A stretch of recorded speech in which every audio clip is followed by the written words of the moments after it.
Hello, my name is Nicholas Vandermeulen. I am making this video for pretty much anyone, uh, and people in the future. This audio recording is basically gonna be some things that I have thought about that I have rarely or never heard anyone else talk about. And it's completely off the top of my head. Uh me making this audio recording is kind of random. I don't really make audio recordings or videos that much anymore. And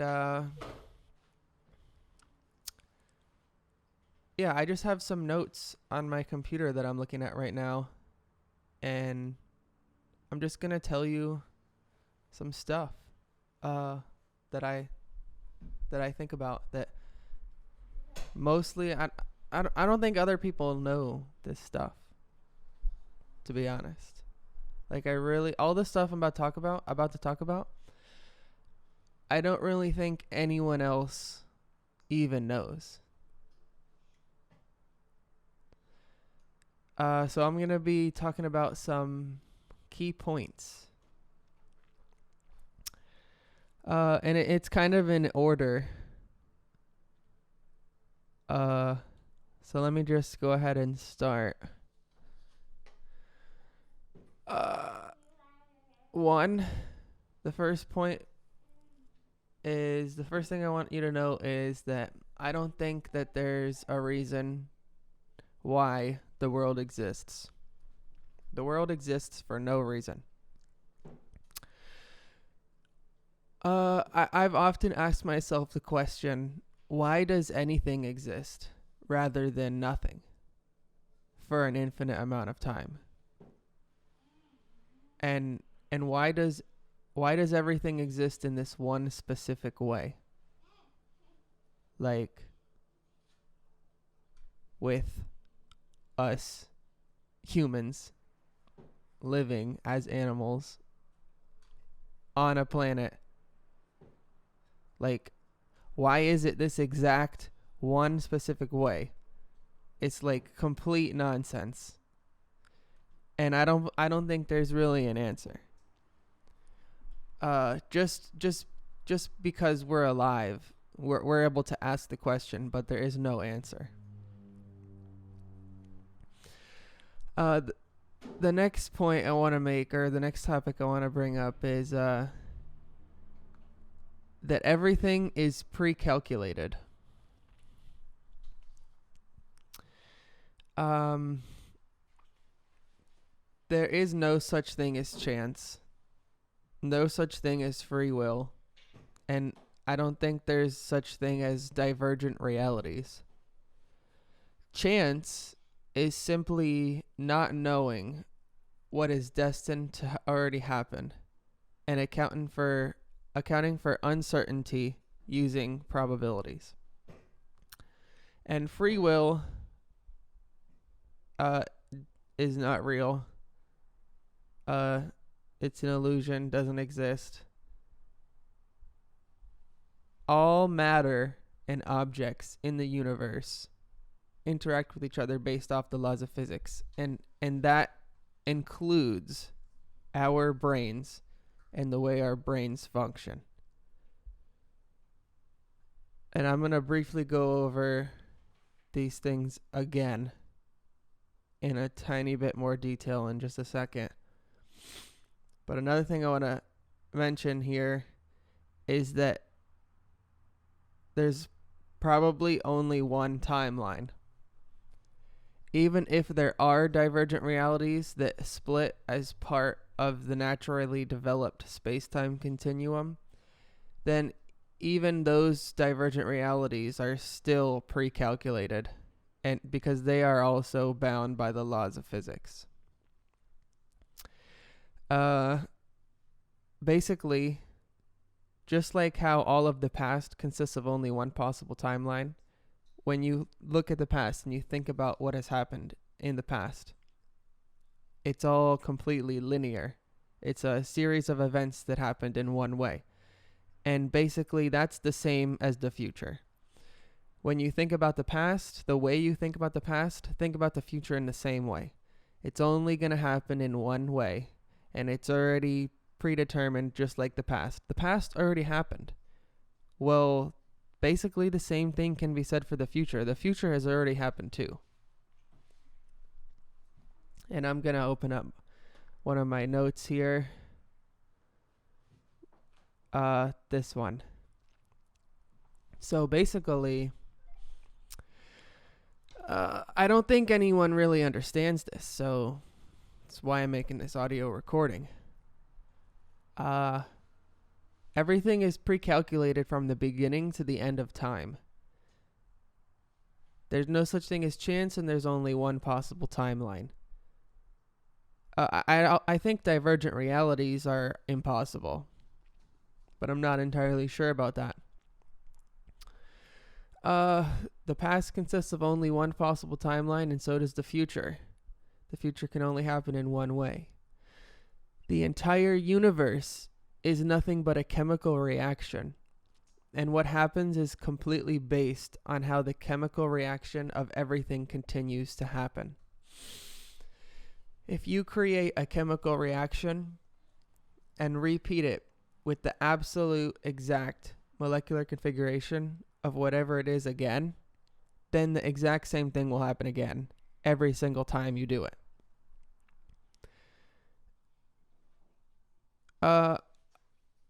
In other words, I think people understand that there's zero chance of something in the past happening differently. So why would you think there's a chance of something happening different in the future? To me, that's just your imagination. And even if it did happen differently, all the possible different events and scenarios are also pre-calculated, and there's only a finite amount of them.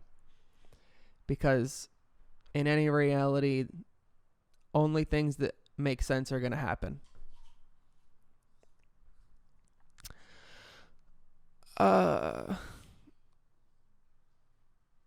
So in an experiment with absolutely zero variables, everything is going to happen in the same way. The true laws of physics that constrain everything in the universe never change. There are no variables for the laws of physics. The entire space-time continuum is pre-calculated, and that even includes our thoughts. There is no free will. Even though you may be thinking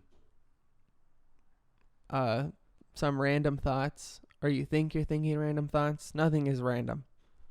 You thinking those random thoughts is just the way that the chemical reactions in your brain have been happening and are happening and were always going to happen and will continue happening.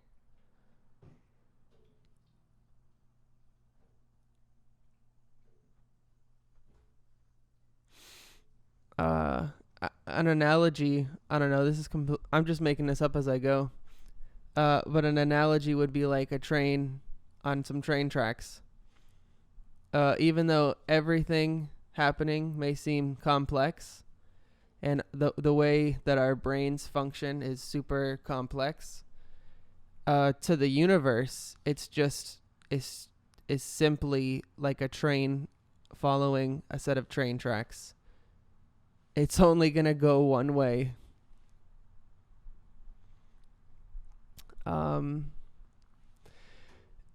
Every single thing that we think and that we do is already predetermined. And I'm gonna later on in this audio recording, I'm gonna talk about a little bit what is even the difference between a computer and our brains, because there really is. There's almost entirely no difference. There's just one minor difference that I'm gonna bring up later.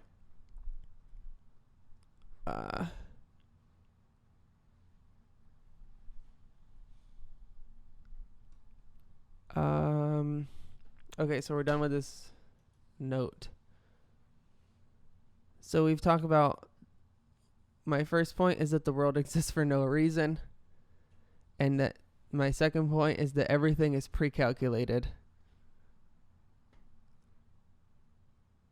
And even though everything is pre-calculated, you still have to make an effort to do stuff and accomplish your goals.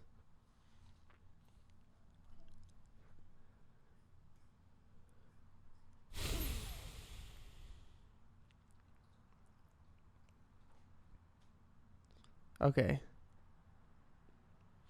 So my third point, the third thing that I want to talk about that I never hear anyone else talk about, is that you can actually,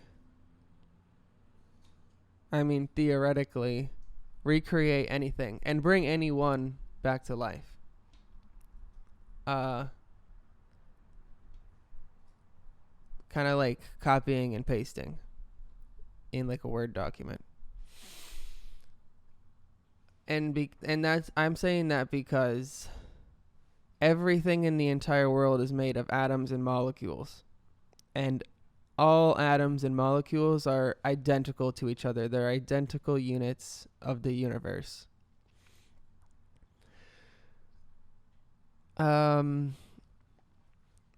So anything is nothing more than a specific structure of atoms.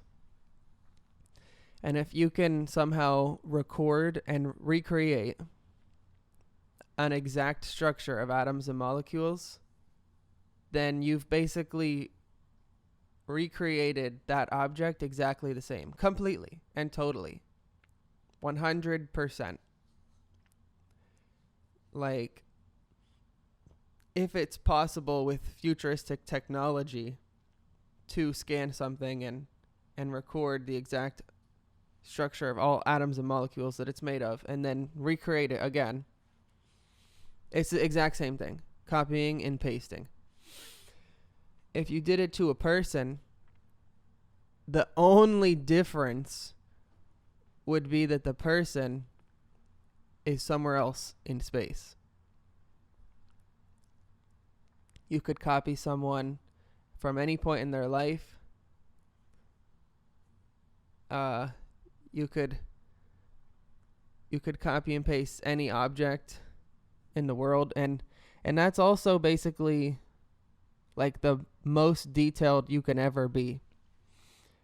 Instead of communicating with words and talking about stuff and speaking the English language or whatever, any language that currently exists, this would be as detailed as you could possibly be. If you could somehow make a language where you communicate the structure of atoms and molecules of everything that you're talking about, then there would be no way to get any more detailed.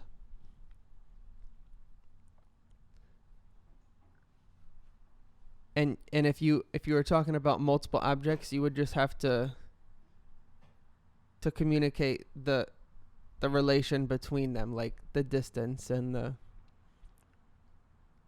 speed, and basically just the laws of physics. And another thing to note is that there's not an infinite amount of different ways to put together atoms and molecules. So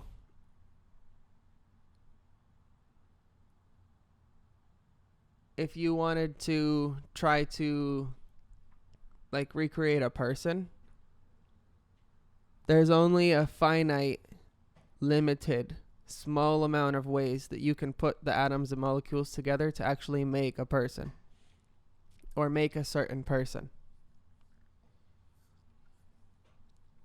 So you could, if the technology is possible, I mean, to my knowledge, that's how the world works. So if you can control that, then you can recreate anything and anyone. And if you copy and paste it, it's exactly the same. There is absolutely no difference. You might be, or someone might be confused. oh, you've copied and pasted yourself? That's someone else. Well, no, it is literally you. You have two yous. There's nothing else to wonder about it. This reminds me. There's some kind of... I'm sure there's lots of analogies that... or, like, problems that people have already come up with that I could mention in this audio recording that I'm not thinking about. But I've just randomly thought of one really quick. There's, like, there's a ship, like a pirate ship or something. And the question is, if you replace every single piece of it, is it the same ship? And the simple answer is yes, it's the exact same ship, but it's just different atoms and molecules. Like, there's literally no other answer. It's the exact same thing. And if you did the same thing to a person, no, the person has not ceased to exist. They exist again.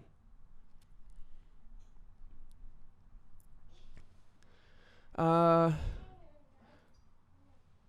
a lot of the things I'm talking about, I've already made videos on that I go in more depth in. And I've already made a video about recreating anything. This idea. So if you have access to that, you could watch it. But you might not. I'm going to talk about where I store some of my videos and other audio recordings in a bit too. So on to the next thing.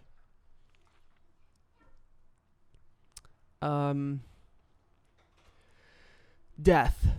This is the next topic or point. Death.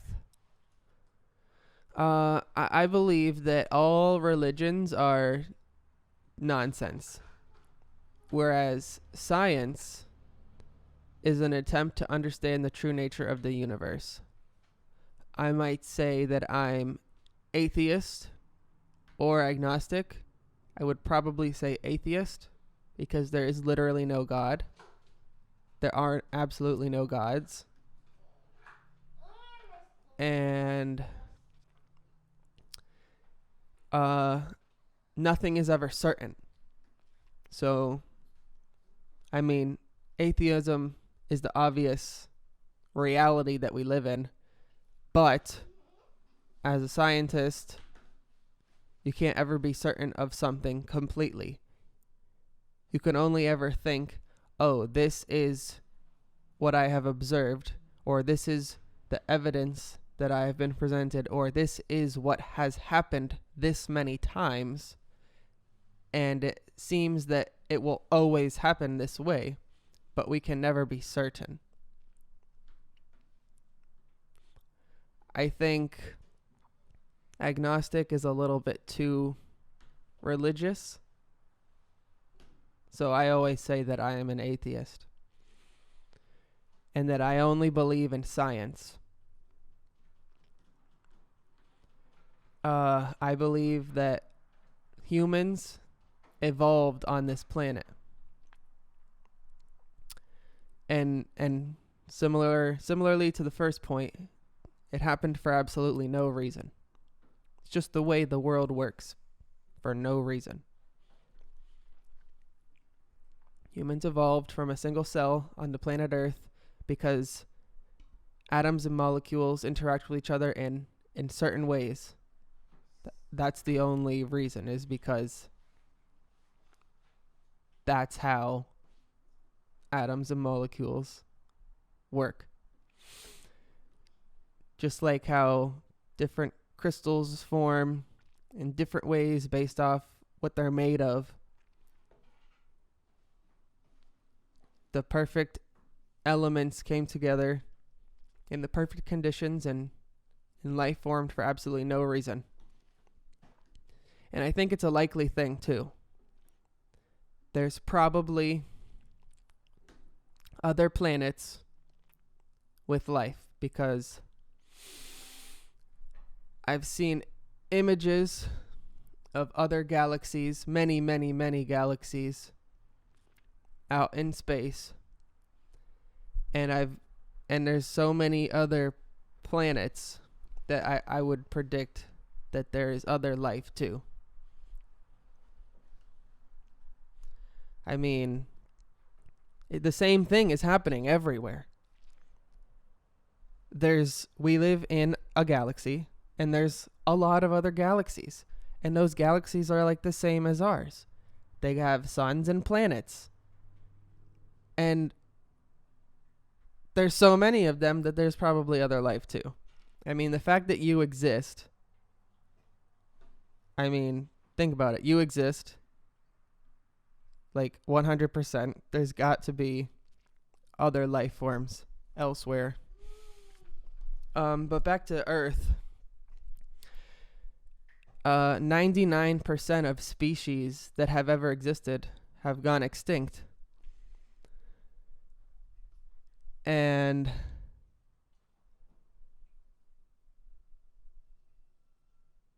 it's just crazy to think that life has gone through multiple mass extinctions and we still exist. Humans share a common ancestor with monkeys. And humans have migrated across the planet over time.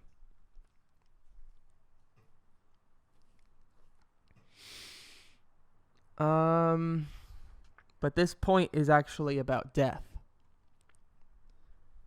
And I want to say that I think that after death, a person or an animal, because people are animals, or any life form, when they die, they cease to exist. That's the whole point. There is no afterlife or anything that happens after death. If you do not have a brain in the real world, then you do not exist anymore. There is absolutely no awareness, and there is a complete inability to think. Without a brain, you cannot think anything. You cannot sense anything. Just like before you were conceived and before you were born, for an infinite amount of time prior to your existence, there has just been absolutely nothing. You cannot remember or think about anything that has ever happened. And that's what will happen when you die.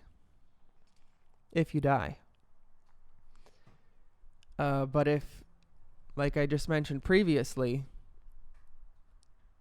if you recreate something exactly, then that thing will exist again. It may not be possible to do that perfectly, but maybe very accurately to a high degree of similarity. But that's my point about death.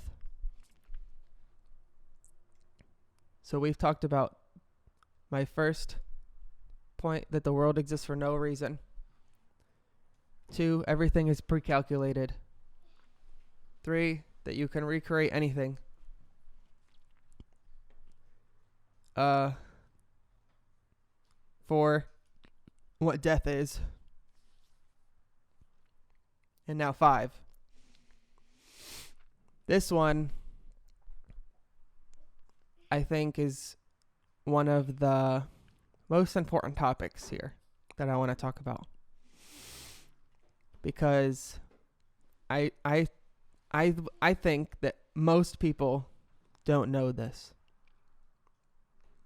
You may think some of the things that I've just talked about are interesting, but I think this is the most important thing that someone else aside from myself should learn if you don't know this. And this topic is, it's a little bit complicated. It's hard for me to explain to you. And I'm going to say this in a way I'm going to say it in a way for you to understand it. I'm not sure how else to say it. I don't think that the English language has the words to explain what I'm about to tell you. I don't even know what to call this. So let me open up my note here.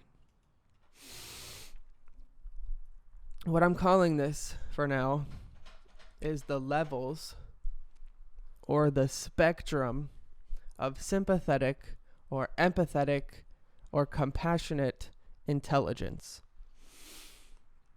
And this is basically the way an individual thinks about other people. The way that you think about other people. Not what an individual says or does in regards to other people. It's the way you think. Anyone can perform sympathetic, empathetic, or compassionate acts, but still this level of intelligence can be anywhere on the spectrum or any of these levels. And distinctions must be made between these different levels. If you think any of these levels are the same, or you don't understand the difference between these levels, then you need to think about it harder and try to understand it in a different way from what I'm trying to explain it to you as. So here's level 1. I have 3 levels, but there could be more. It's just a spectrum. Level 1, you are the only real person that exists. If you think this, you must be a super low life form, low on the evolutionary tree, like a fish or something, or just on drugs or completely insane. At this level, you think that you are the only real person that exists, and that everyone else is just a figment of your imagination.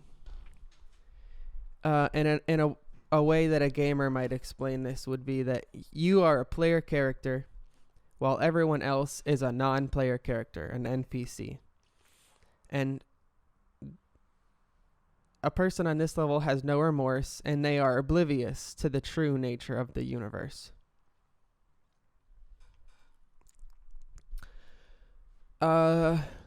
Level 2. I think this is the most common level. I think from my own experience and my observations of other people in the world, I would estimate that most humans are on this second level, which is not good. At this level, you think that people are sentient, like you, but that you will only ever experience your own life.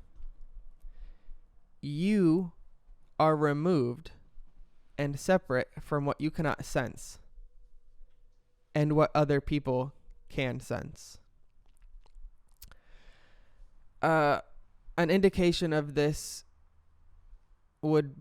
could be hurting someone or negatively affecting other people in various ways. Also, eating and killing animals. Basically, you think that you're only you, and that whatever happens to anyone else doesn't matter, because you don't experience what anyone else or any other living thing is experiencing. So someone at this level of intelligence wouldn't mind hurting someone else because they don't feel it. They will never feel it. Or killing an animal and eating it because it doesn't matter. They're just unintelligent, and you don't have to experience their lives because you only live your own life. You're separate from every other person's life, everyone else's body. But that's not true. That's not the way the world works. I'm going to talk about level 3.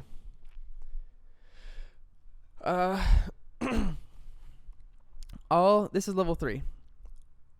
All intelligent forms of life contemplate their own existence.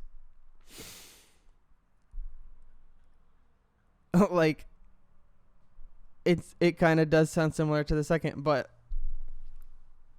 it's completely different. Every living thing experiences reality simultaneously.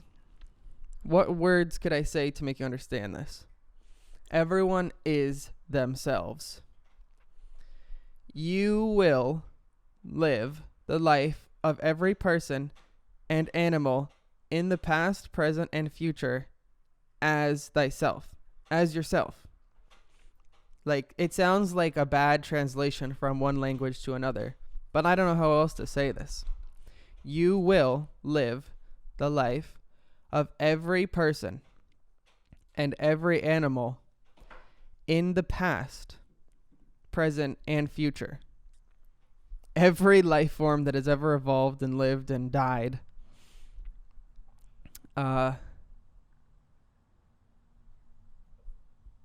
You're gonna be them. An indication of someone being at this level of empathetic intelligence could be using the expression of putting yourself in another person's shoes and imagining what it's like to actually be someone else.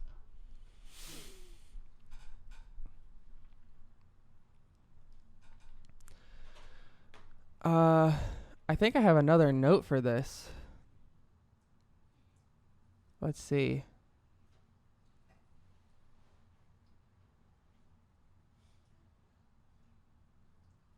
I had another note for this.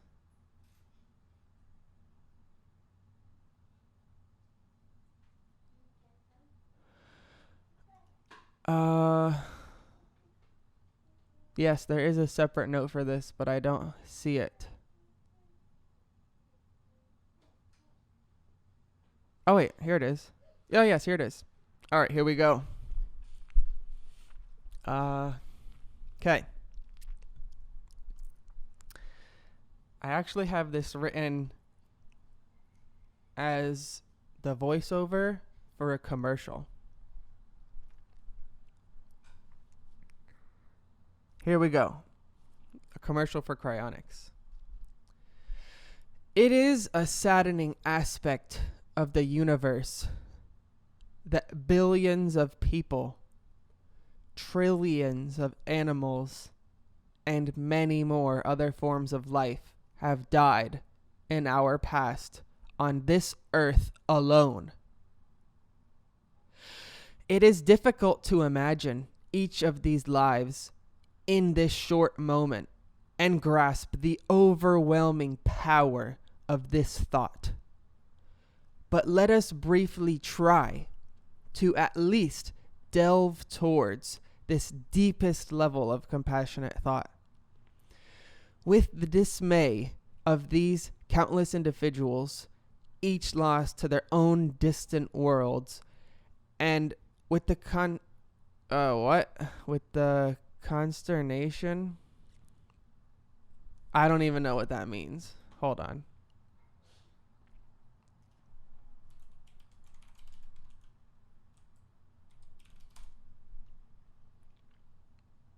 Feelings of anxiety or dismay, typically at something unexpected. Cool. With the dismay of these countless individuals, each lost to their own distant worlds, and with the consternation of these countless individuals, each bound by the repetitions of time, you and I are dying right now with an overwhelming sense of thyself, seeing from their perspective, feeling with their bodies, thinking as they understand things, overcome with an enthrallment of unique emotions. We are living their last moments as them. At this same instance, yet before and after our own lives, we will live the lives of everyone else and everything else at this same instance. That's like the most important, or a very important part of this concept, is that at the same time, everything is happening at once in the present moment, yet before and after our own lives, we will live the lives of everyone else and everything else. Whereas we want to live then and now, here and there, as thyself, nothing can be done to break the chain reaction of creation. Everything is pre-calculated and encompassed by the laws of physics in such a way that the space-time continuum never strays from its only path, death. And that was like a Cryonics commercial that I wrote. But that's the whole idea. Close. And I have literally never in my entire life ever heard or read anyone else talking about this. I have never in my entire life heard anyone else say this. I have never read anything in my entire life that can describe what I just explained to you. I believe that most people live around level 2, whereas level 3 is the true nature of the universe.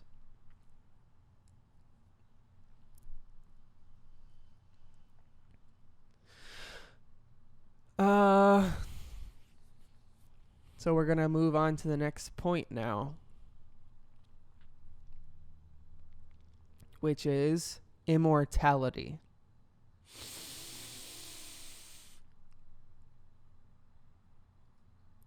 Basically, what makes you develop into you is your DNA.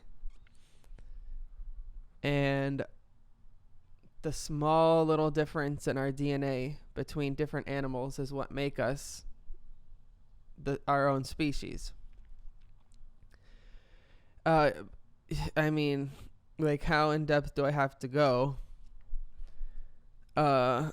Every animal is made of cells, and in the cells there's a bunch of little amino acids that get turned into proteins based off the DNA and stuff in there. And that's kind of like what makes you you. But if you can change that, if you can change the DNA, both in someone that's already developed and in an egg before someone is ever even developed or born, then you can make someone that is immortal. You can make someone that lives indefinitely, forever.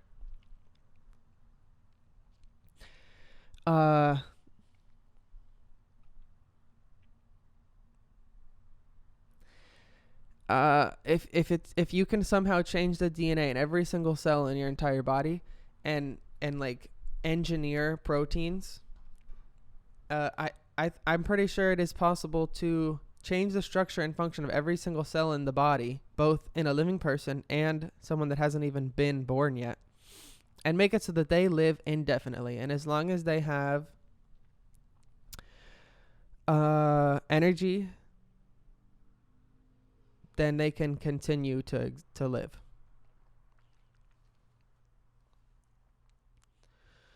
And there's something that other people have, a term or whatever that people have come up with that I have like very rarely come across, and it's the longevity escape velocity. Basically, if you haven't aged too much and you start this treatment of doing what I just explained to you, then you can reverse the negative effects of aging.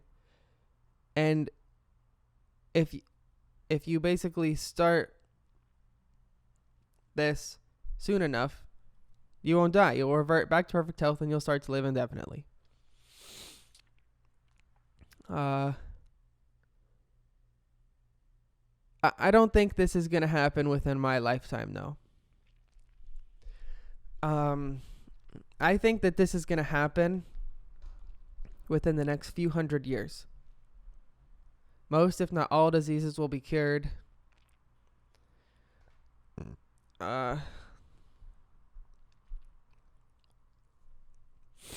And what's weird is like what the reason I even have to bring this up, because obviously people have been trying to become immortal for like thousands of years. It's like not a new thing that I came up with, but it's still such an important thing for me to bring up because it's unpopular. Like literally nobody cares. Nobody cares at all. And this probably sounds even more profound to you if you're listening to this in the far future when everyone lives forever. Like I'm pretty sure within the next couple hundred years, every single person in the entire world will have access to life extension and will be living indefinitely. They will all be immortal. Everyone will be living forever, and it will be completely normal. If you do not want to live forever, you will be weird. And it's like the opposite right now. Right now, there's like 0.01% of all people actually want to live forever and even think about it. But in the future, it's going to be the exact opposite. Everyone's going to live forever, and it's going to be completely normal. Nobody cares. In the whatever century this is, what is it? The 21st century? Nobody cares at all. I think this shows you, this tells you how stupid everyone is. Like how mindless and oblivious everyone actually is. Like if you're listening to this in the time period I just briefly explained, where everyone lives forever, like I can tell you nobody cares right now. Like everyone else is stupid. And I'm gonna die because everyone is stupid. If everyone wasn't stupid, maybe everyone would already be living forever at this point in time. Anyway, let's continue to my next point, which is obviously, you guessed it, cryonics.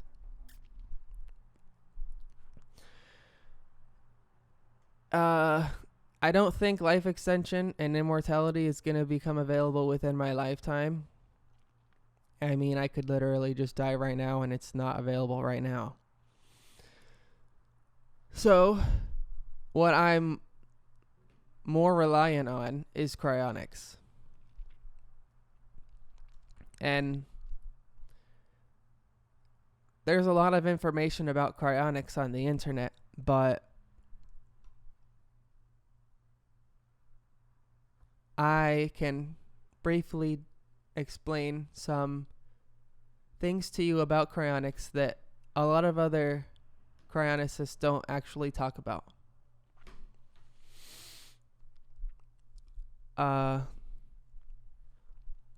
Like how the cryonics patients might be brought back to life in the future,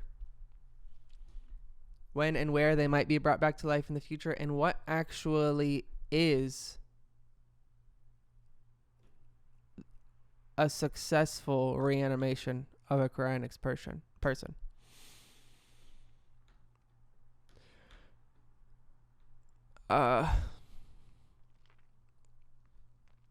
So basically,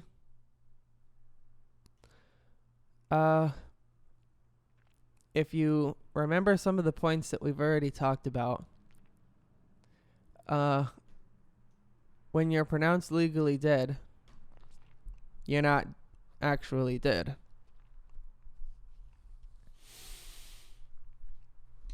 And at freezing cold temperatures, absolutely nothing happens. It's basically like stopping time. Matter and energy are the same thing, and time is simply just the movement of atoms and molecules that exists in the present moment. There is actually no other times. It's just the way that the matter in the universe was shaped and comprised before or after it is right now. It's not, time is not another place. There's only this one place.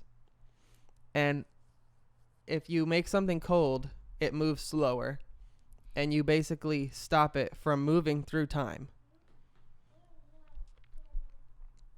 If you put something at absolute zero, nothing happens to it.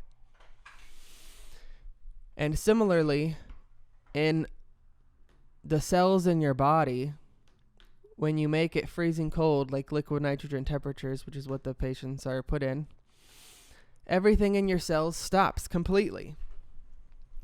Your body is basically frozen in time. You want to say something too? Say something. Say something.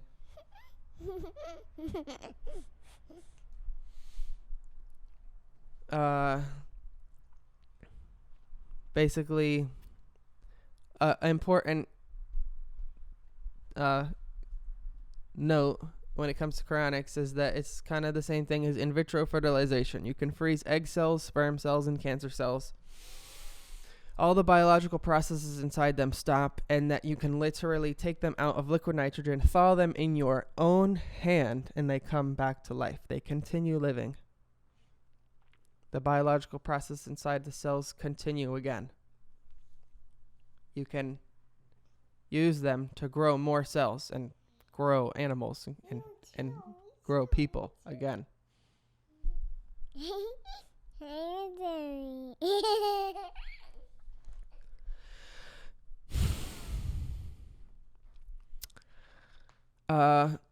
And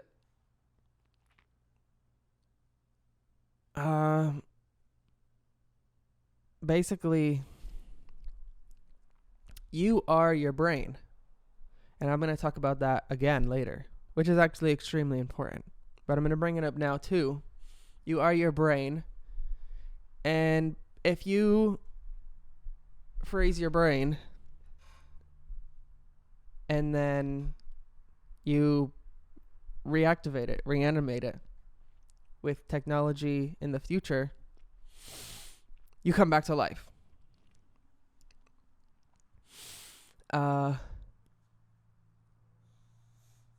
And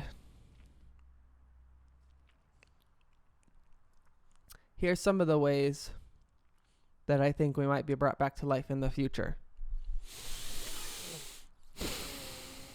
This is okay. Another thing is I already said that I made a bunch of videos about all of this stuff already, and that's the same for this. I made a video about how people might be brought back to life in the future. I even made a video about when and where they might be brought back to life in the future. I made a video about all this stuff, and this video specifically, I know, is in the virtual reality tour of the Cryonics Institute that I made. And you can probably find that on the internet. And this video is in there. You just have to go into the files and find it. Don't touch this.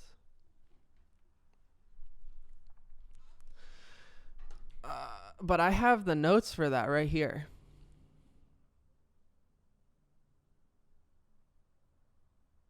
Is this it? Must be it. Yeah. So this is a little bit longer than I didn't want to read this whole thing. I'm going through this quickly.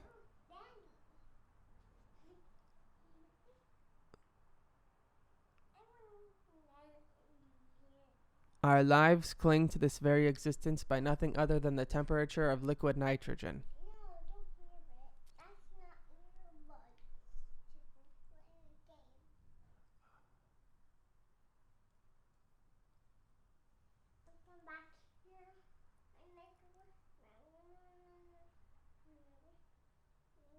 I am simply interested in this knowledge as a means to an end. to experience the future. No, let me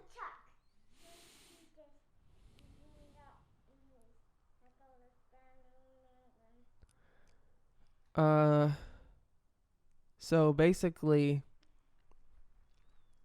the damage has happened to the body, and it must be fixed at the same time that the cryonics patients are reanimated.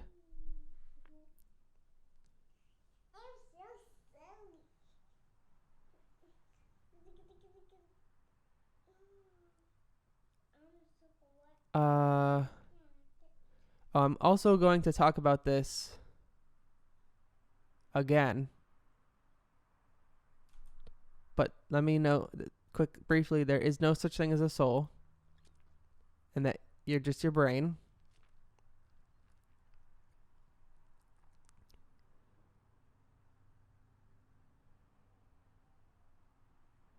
So the first method, basically, you heal yourself. Your body heals itself.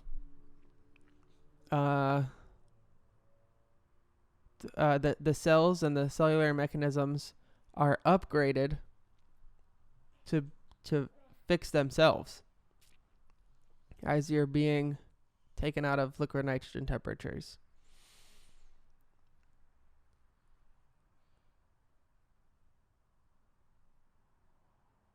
But this might be too slow.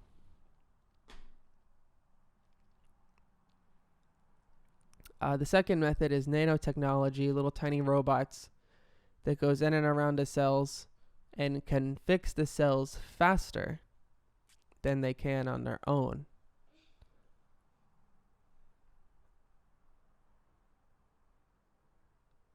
Because when you start to thaw the person, if you're not immediately fixing things, it's only going to get worse.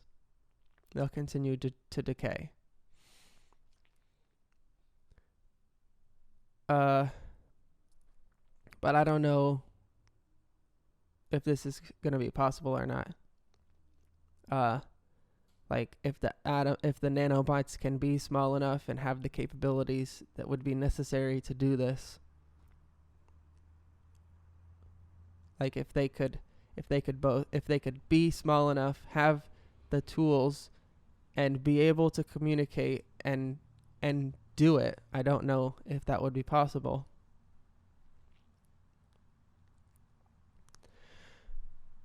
And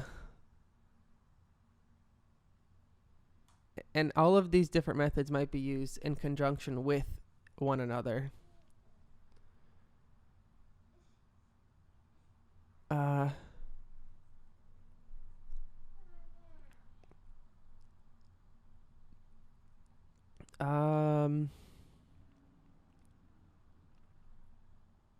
So the next method is a machine that slices the brain into many different slices so that you can actually work on the inside parts of the brain more easily. And you could reconstruct,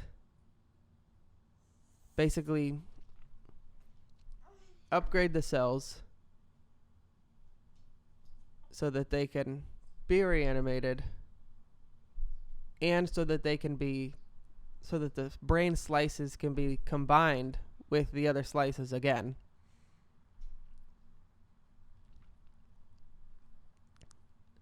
You put them back together and the person comes back to life.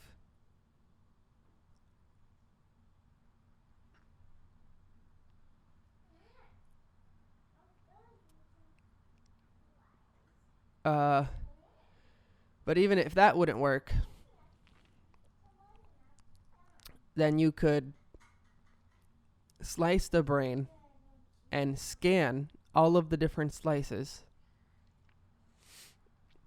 or just remove parts of, well, I mean, we kind of already talked about this too. If you could somehow have the technology to scan something completely. But I don't know how easy this would be.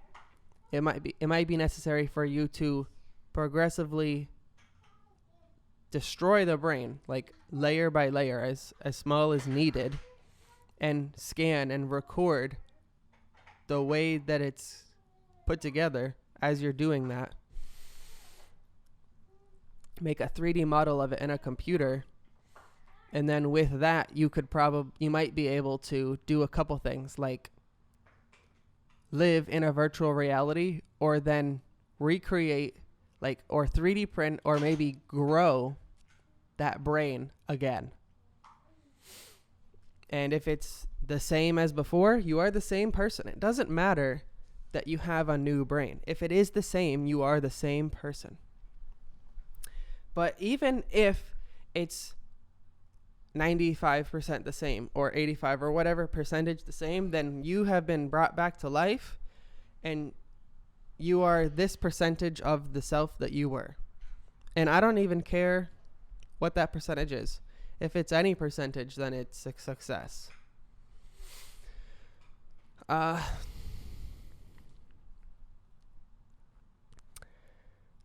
Another thing to note is that let me go back to my notes.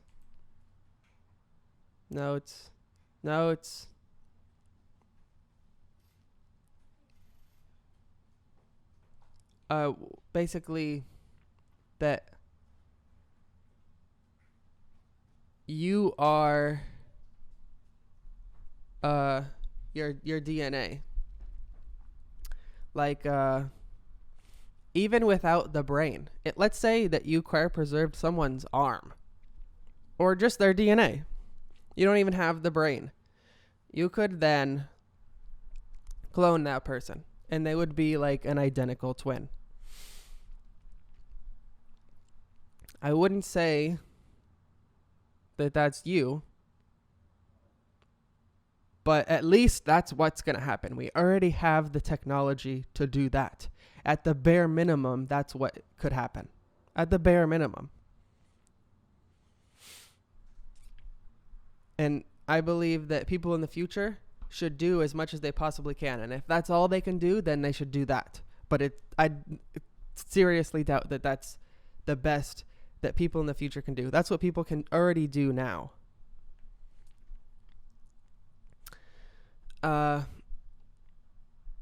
Your memories and your personality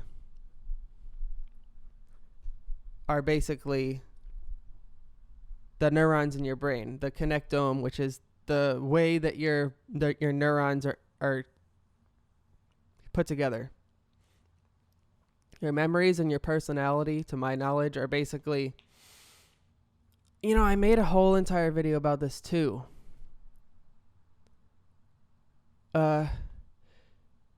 Your brain, okay, this is all off the top of my head, is like an operating system. I forgot what the analogy is. Let me bring up another point while I'm forgetting something. Even while we are alive, humans forget stuff all the time. Have I died? Am I a percentage different from what I was? No, I'm still the same person. So if you reanimate someone that doesn't have all of their memories or personality, who's to say they weren't going to forget it anyway without ever having been cryopreserved? People forget stuff, and they're still the same person. People change their personality, and they're still the same person. So if you can actually revive a person's brain and retain the connectome and the way that the neurons have all formed together to make different memories,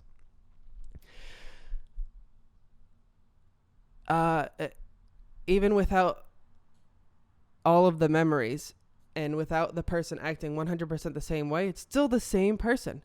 If someone gets amnesia and completely forgets who they are they forced to get a new driver's license, change their name?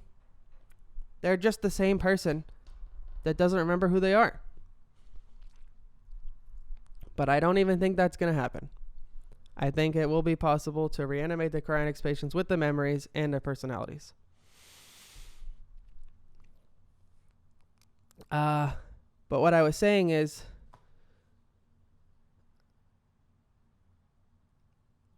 our brains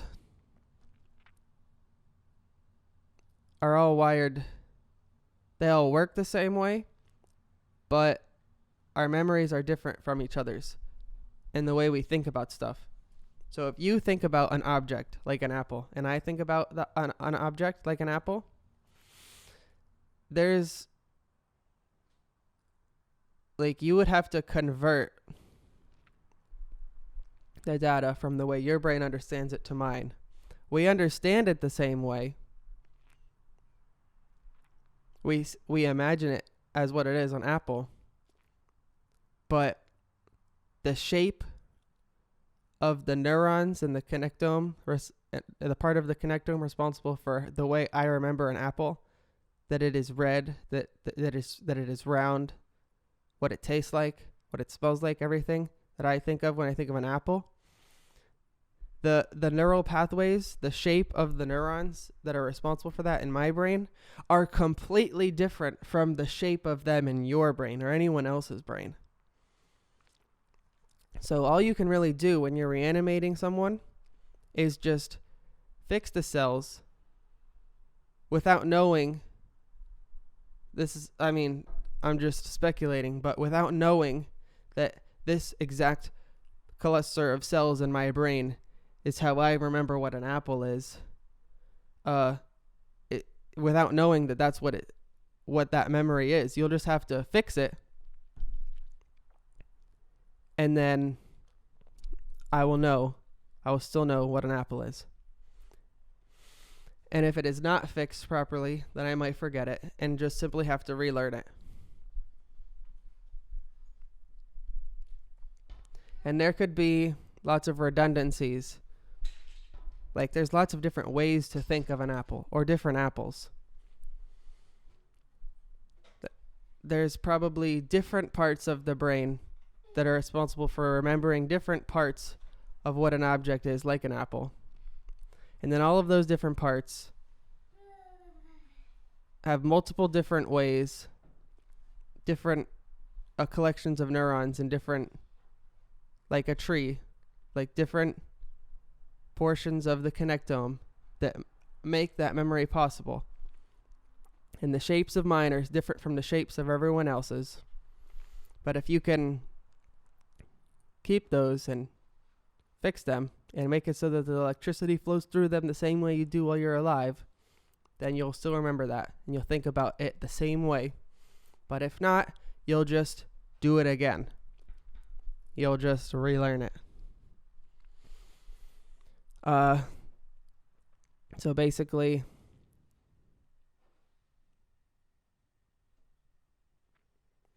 when you think about cryonics and if it will work or not, I should have said this at the beginning. When you think about cryonics and you think if it will work or not, it's not that simple.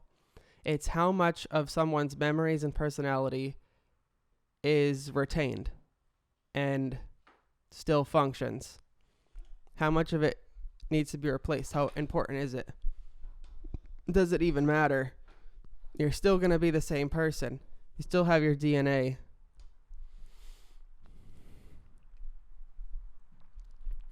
And I'm still trying to remember that analogy of mine. I think it was our brains, everyone's individual brain is like, oh, I think I remember it. Yeah, that's it. Okay, so everyone's brain is like the hardware in a computer. It all functions the exact same. There's no magic. It is the way the world works. It is the laws of physics. We're all made of the same exact atoms and molecules. Our cells work the exact same way. Our connectomes form and function in the same way with the use of electricity and different chemical reactions. We all have the exact same hardware, but we all have different operating systems. So in my brain, when I think of an image file, if I were to copy my image file to your brain, to your operating system, you wouldn't be able to understand it. It would be nonsense to your operating system. You wouldn't have the software to read the image. It would be complete nonsense to you. We have the same hardware, our brains operate the same way, but everyone has a unique operating system, and all the files in our brain can't be transferred to each other the way it works now. Maybe in the future. And maybe in the future when we have access to biological modifications, which I'm going to be talking about in this audio recording.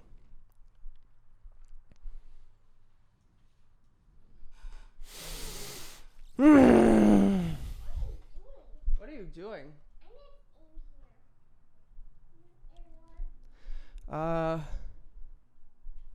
Okay. That brings me to this point.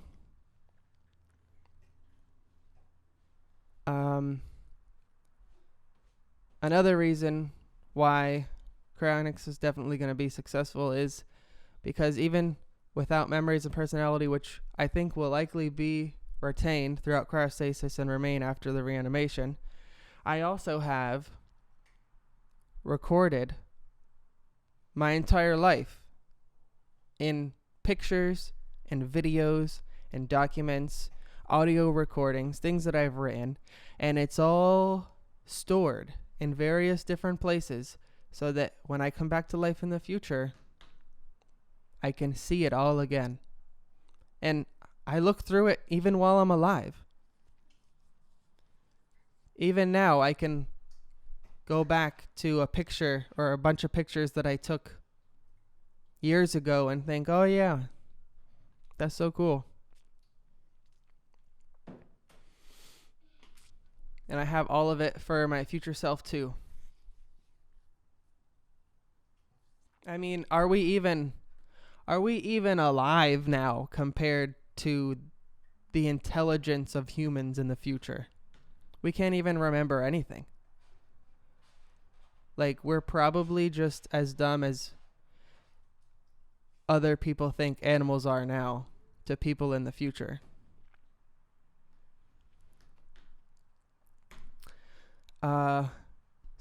So when and where are the Cryonics patients going to be brought back to life in the future? I have a note about that. What is this? Okay, we're done with this note. And it's still, this audio recording is going to get juicier too. We've bit into some juicy bits, but we're gonna get even juicier later. So don't you worry.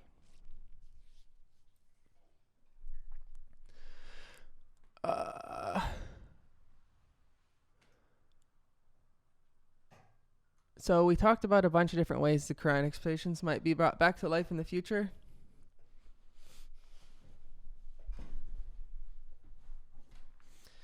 But and so how it happens is going to affect when and where.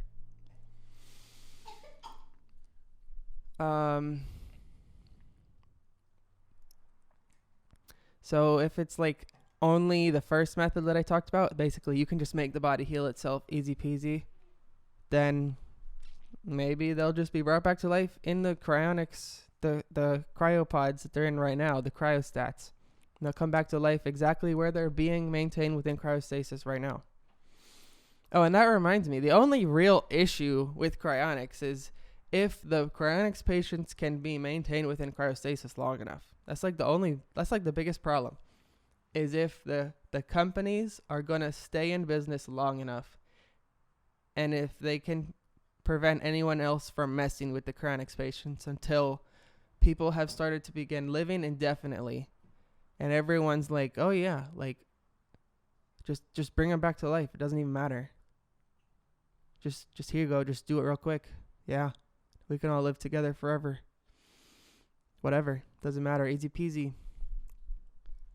The biggest issue is surviving the dumb people in this century.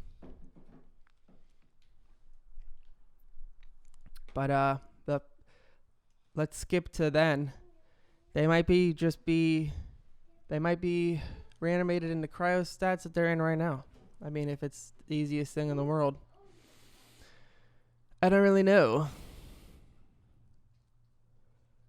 But maybe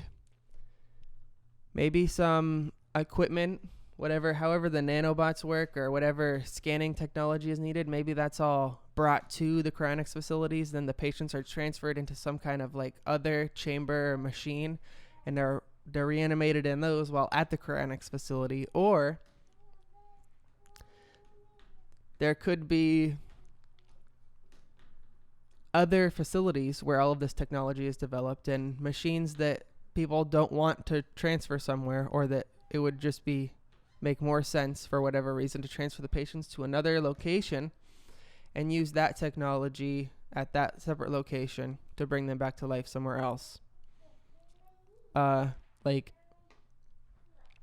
if you need to do the more involved methods of destroying the brain, scanning every single bit as much as you possibly can, regrowing or 3D printing a new one, that technology, that equipment might be stationary at another place. And I'm just trying to get you to imagine it, because I mean, we've been talking about coming back to life in the future for this whole part of this audio recording. Well, how is it going to happen? Where is it going to be?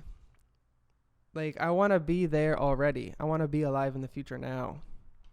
Trying to imagine everything involved with this. So when? I think hundreds of years from now.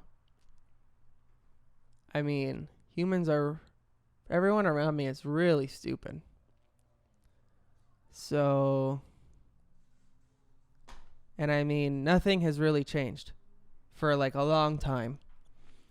People are fascinated by airplanes. I don't really care. I couldn't care less.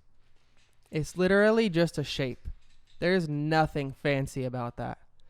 People, like, I mean, like, why did it take so long for people to invent airplanes? It's ridiculous. Like, just take a spoon and put it in the water in your sink and you'll feel that it pulls to one side. It's literally just the shape of the wing flowing through the air, and it pulls the plane up, and there's nothing cool about it. Nothing.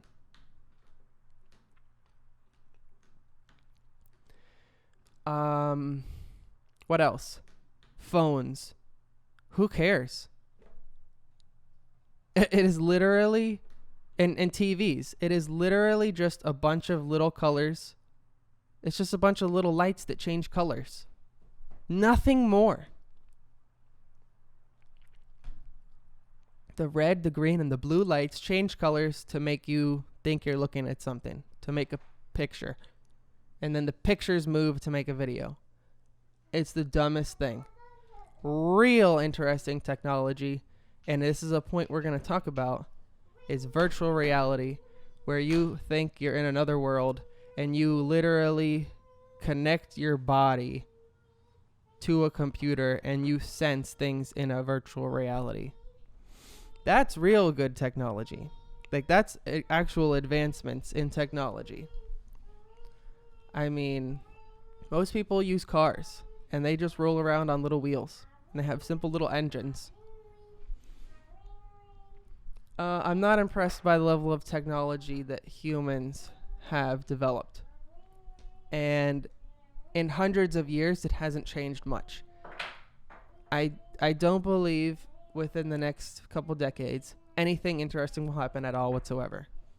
I've been alive for 30 years and nothing cool has happened.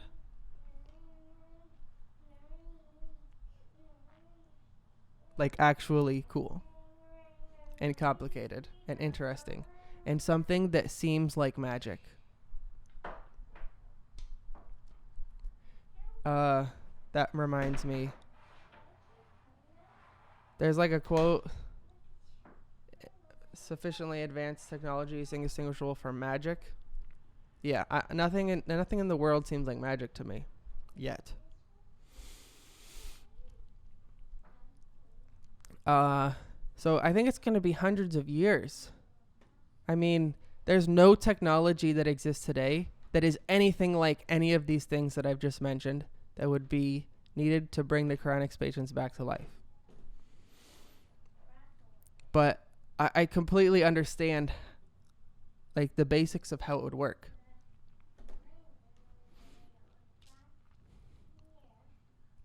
And if we can just control all of these different things and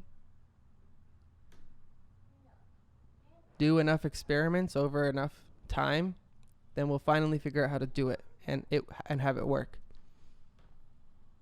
And artificial intelligence might be a big part of it, which is another point we're going to talk about.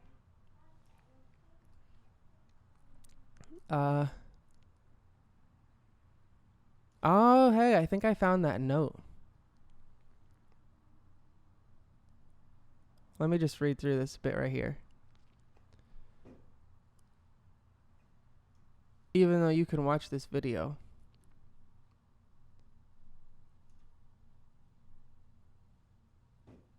The rest of the body is just a bunch of muscles and organs. They all do the same thing. It's not even an issue. The brain's the only issue. We're all going to be fixed the exact same way. That's another thing to note. Like, wouldn't it be much harder to imagine the Cryonics patients being reanimated if we had to develop a different technology for each patient and every single person's brain functioned differently? That isn't even the case.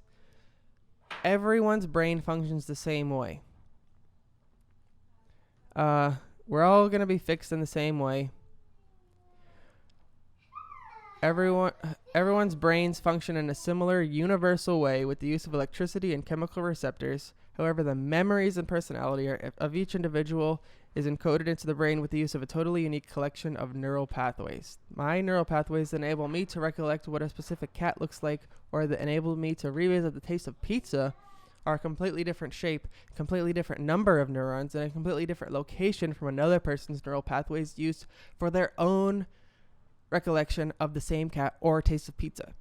It is kind of like every single person is a computer that uses the exact same hardware, but every single person has a completely unique operating system with every file being encoded differently. I remembered what I said before, and I haven't even read this since I wrote it. Some, if not all, the neural pathways and some, if not all, the brain cells will need to be reconstructed or repaired. Some might be totally unfazed by the process of death and cryopreservation, while some might be totally unrecognizable. So alternatively, it might be much more difficult.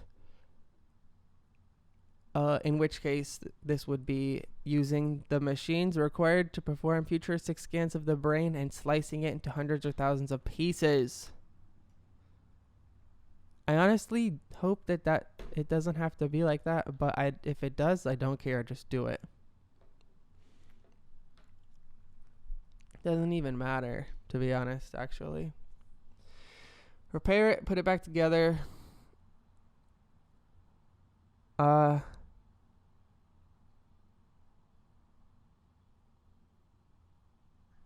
Yep. So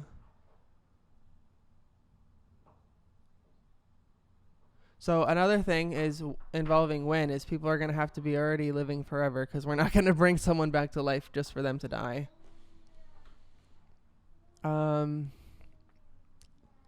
La-di-da.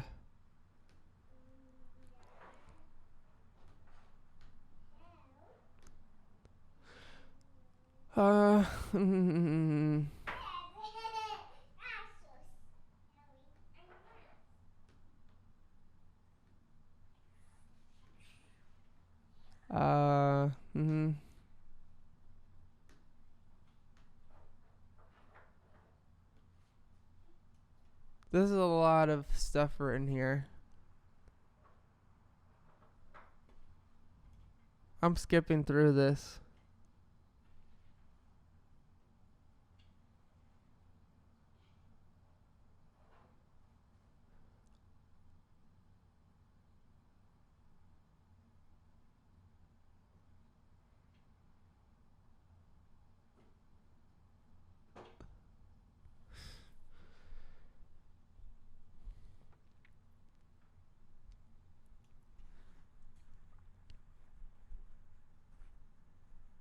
Okay. I'm just going to go on to the next thing now.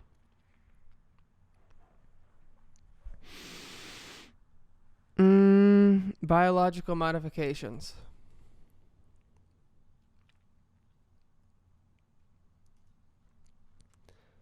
So we've talked about the world exists for no reason.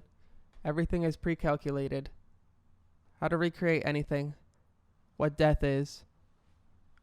Differences in levels of empathetic intelligence. Immortality. Cryonics. And now biological modifications. In the future, people are going to be smarter. They're going to think faster and they're going to be able to know more. And their senses are going to be enhanced. And their appearances will be able to be changed. I already actually said that people in the future will probably be so much smarter that they'll look to past humans like humans alive today look at other animals like cows. We'll be able to do everything better. And we'll be able to change our appearance to look however we want. To be whatever combinations of cells we want.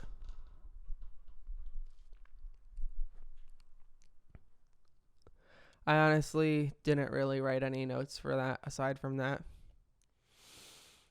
Now the difference, here's another point. The difference between life and computers. This is juicy. And then there's an even juicier part after this. Basically, there's no such thing as a soul and we are our brains only. I said that before, but I have a separate document for you to understand this better. This is extremely important for you to understand. Again, I've never heard anyone in my entire life talk about this except for me. What is the difference between you and a calculator?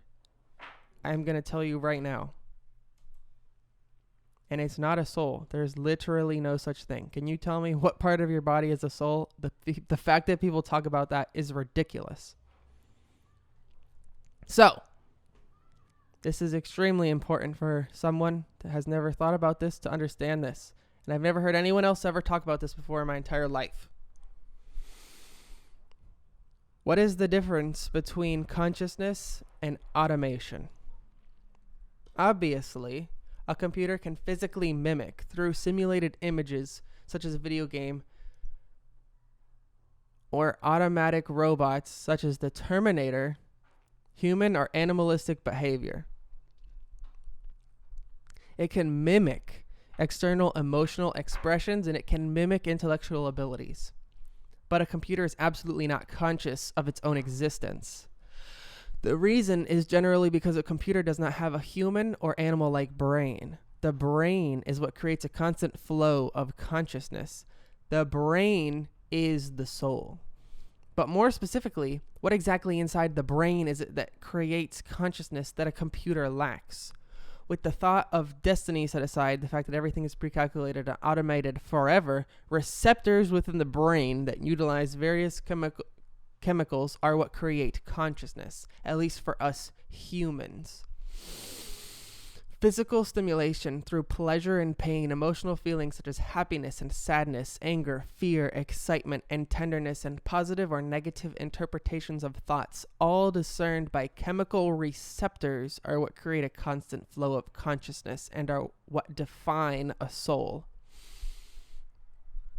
Furthering our understanding of this, in the coming centuries, computer will be constructed with the use of organic materials during the rise of cybernetic organisms. Yes, this ties in to biological modifications, that in the future, both people will be integrated with computers that make them think better and have more capabilities than they could with only the simple flesh that they've developed as. People will be integrated with computers, and it will even be possible to live in a computer. and be alive, not merely a calculator or a simulation. You'll be alive and live in a computer without a body. Your body will be the computer, and the computer will have parts of brains incorporated into it and built into it. In the coming centuries, computers will be constructed with the use of organic materials, a total blend of people who are conscious and who perceive their existence through the use of animalistic receptors, such as those found in the human brain. A total blend of people who are conscious and computers. These people will live within supercomputers and external computers. This is written weird. People within the matrix of virtual reality, which can mimic the laws of physics, who have no external bodies, will still be alive. Those people could even be constructed back into external bodies based off the information of their exact molecular configurations.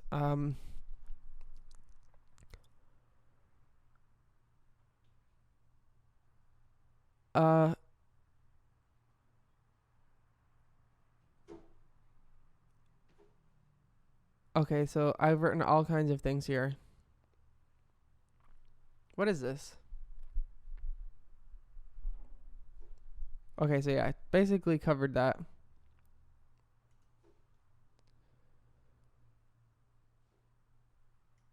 Notes. So that's pretty much the gist of it.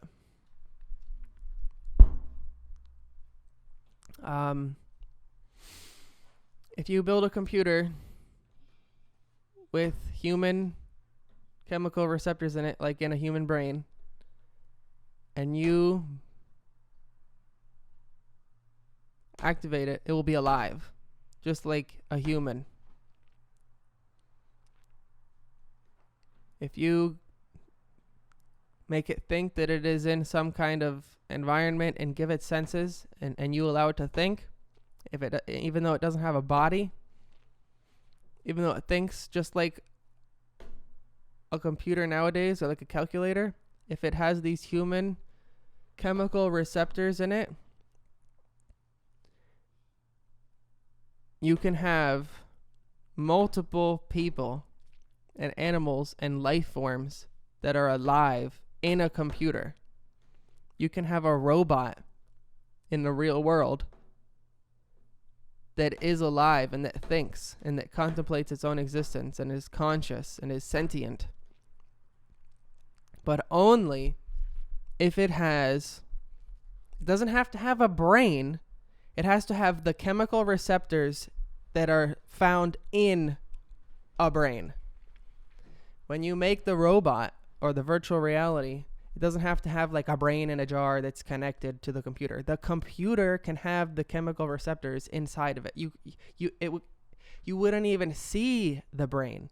It could look completely like a computer does nowadays, but it would have the chemical receptors in it that we have in our brains that allow us to be alive, and then the robot or the computer would also be alive. Without that, it is nothing more than a mimic, just a simple calculator that does not sense anything or think anything. But if you combine a robot or a computer with the stuff in a human brain, and as it thinks and moves, it senses, and it has negative or positive interpretations of its own thoughts, then it will think that it is alive, just like a person. Both robots and people living in virtual realities. That is the only difference between life and computers.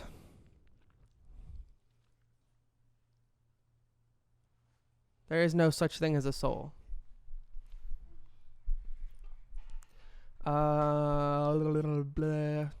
So now let's talk about virtual reality. So in the future, it will be possible to make a virtual reality that is indistinguishable from the real world. You will be able to travel anywhere in the past, present, and future. And you'll be able to travel to divergent realities from our imagination. And you'll be able to create worlds, control everything in these worlds, and spawn objects and living forms around you. You'll be able to do whatever you want. It will be the best thing in the world. The reason I want to live longer and come back to life in the future is to experience the future, experience virtual reality. It is only the coolest thing that exists, or that will exist.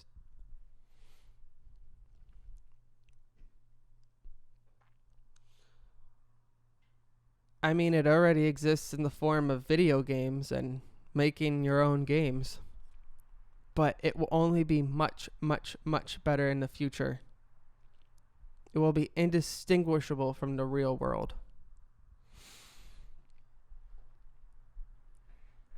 And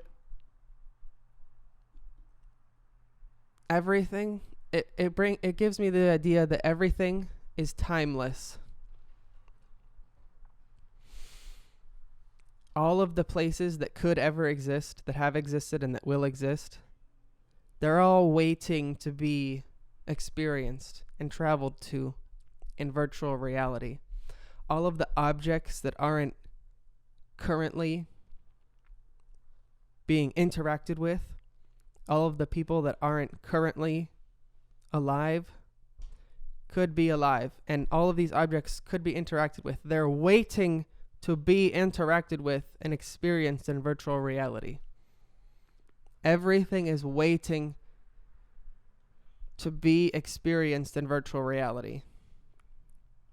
I imagine the places now.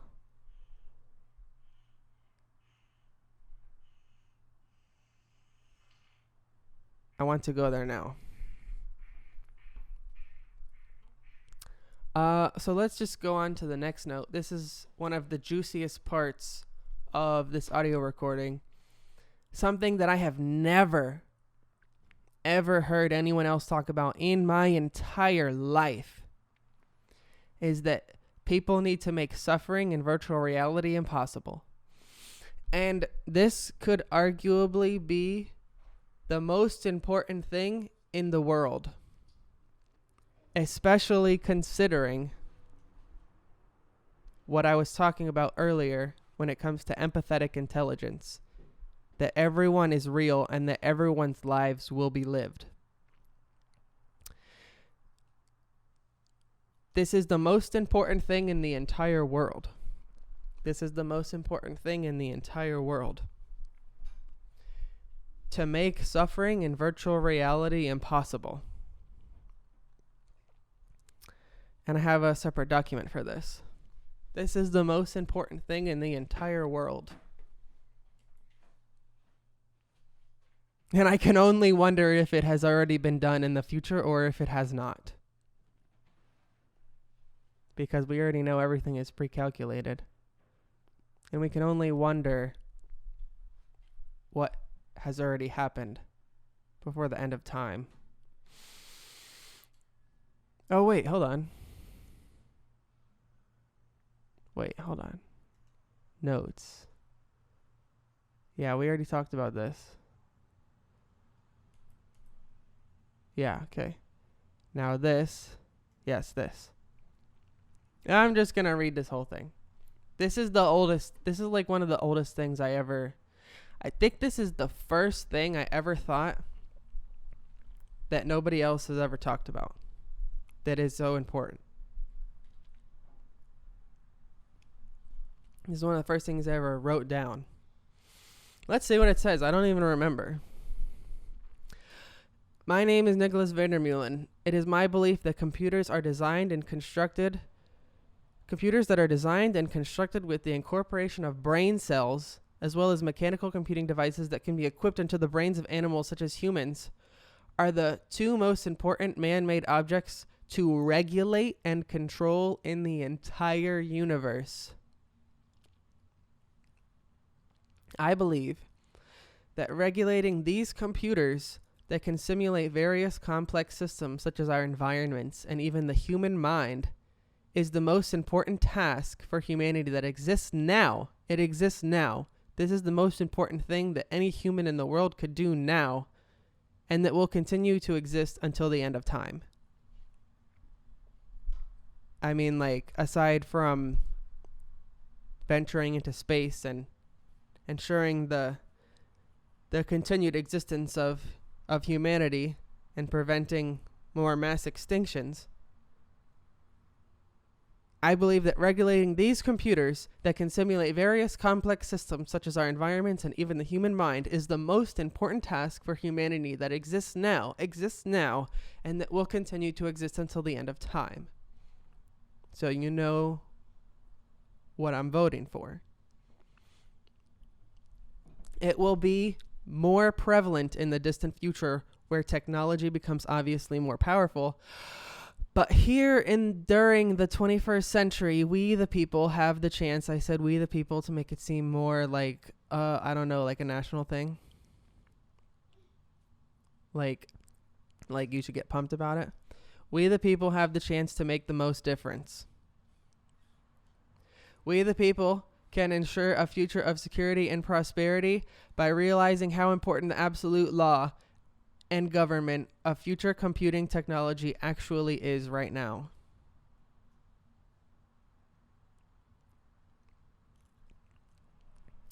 And nobody literally gives, no one cares at all right now. Similarly, how I previously mentioned nobody cares about living forever right now. You might even consider that popular compared to this. I've never heard anyone talk about this in my entire life.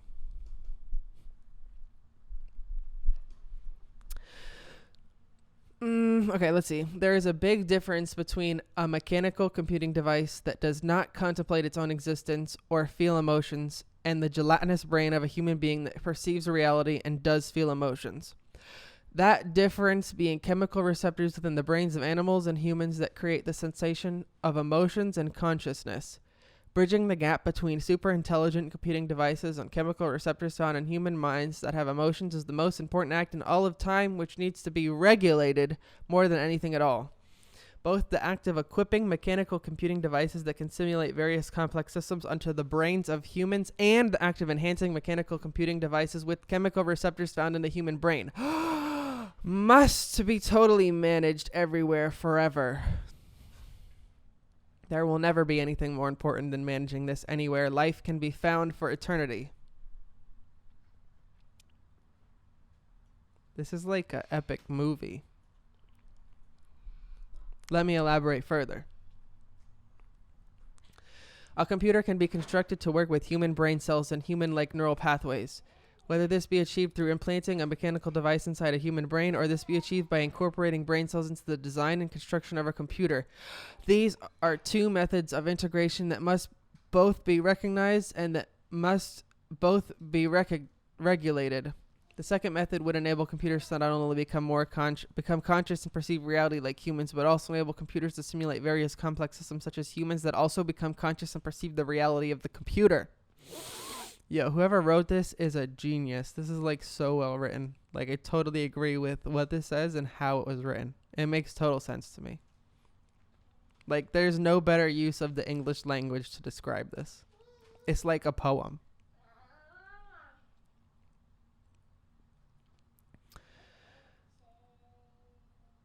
The computer could then create any environment in any situation in the entire world.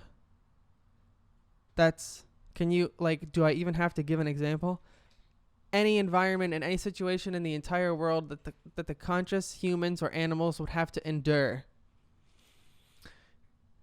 Each of these conscious people inside the computer would be at the mercy of the computer. The computer would be programmed, or with the use of artificial intelligence, decide how much control, if any at all, is provided to each person inside of it. So ultimately, a computer that has brain cells incorporated into its design and construction must never be permitted to simulate any living form such as humans and animals that perceive their own existence inside the computer.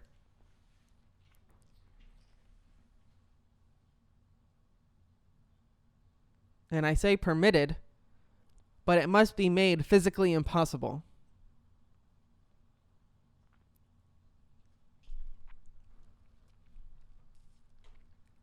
The first method, which is essentially the same thing as the second, would enable people to remember or imagine any place or any event in perfect detail. The person could lay back and lucid dream or astral project into a virtual reality that seems to mimic the laws of physics by using the mechanical computing device equipped into the brain. This person could imagine someone by using the computing device, and that someone being imagined could actually think to be there and believe to be conscious. Depending on the power of the computing device, that information it has stored, that someone being imagined could be an exact replica or perfect representation of anyone. The someone being imagined, or any living thing being imagined, would be subject to the dominance of the creator, since they are inside the mind of the person. So ultimately, a person that has a mechanical computing device equipped into their brain that can simulate various complex systems such as our environments and even the human mind must never be permitted to simulate any living form such as humans and animals that perceive their own existence inside the person. This is the difference between automation and consciousness. Chemical receptors found in the brains of humans.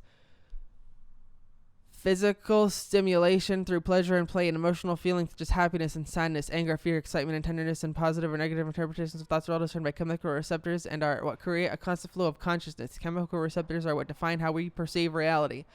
As the development of cybernetics continues, humans and computers will inevitably merge together without one entirely overtaking the other. Any research and development that relates to this needs to be heavily monitored and completely regulated. Every possible problem that exists for life in the universe can be simulated. Even more problems than those naturally occurring as part of the space-time. Sounds like a movie. It is imperative that life does not experience every possible problem that exists.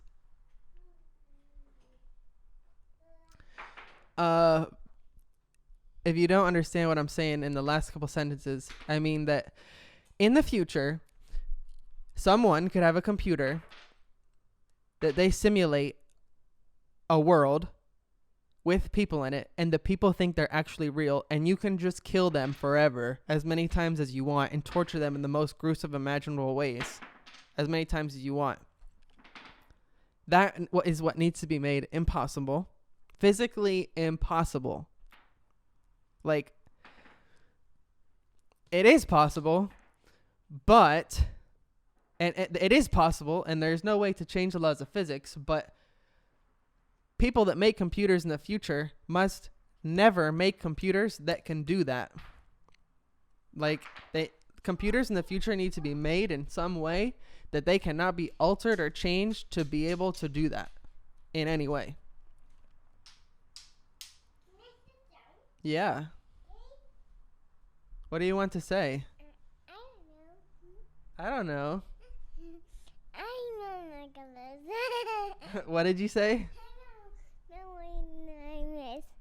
What? I know what your name is. You know what my name is? Yeah, I don't know your name is. What is it? It's a letter from a prize. It's a letter from a prize? Yes. Okay, what's my name?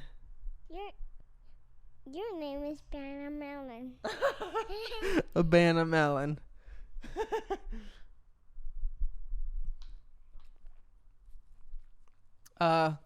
And when I say even more problems than those naturally included as part of the space-time continuum, I mean like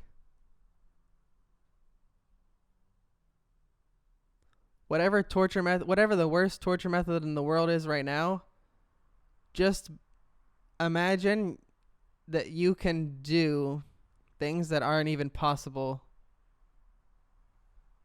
Like, how do I even say this in other words? Like, it's obviously impossible to make someone hover in front of you right now, and separate them, like, and make them disintegrate like magic. Well, you could probably actually do that in a virtual reality and have the person experience what that would actually be like in a virtual reality.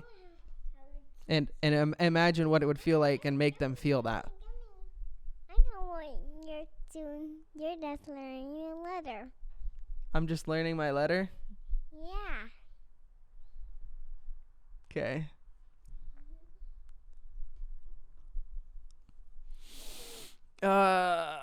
It is imperative that life does not experience every possible problem that exists. What if someone made a computer that simulated every single form of life that could ever exist, which is a finite amount, and it is possible to simulate them all, and then made every single one of them experience every single possible problem that could ever exist, and there is only a finite amount of them that could ever happen.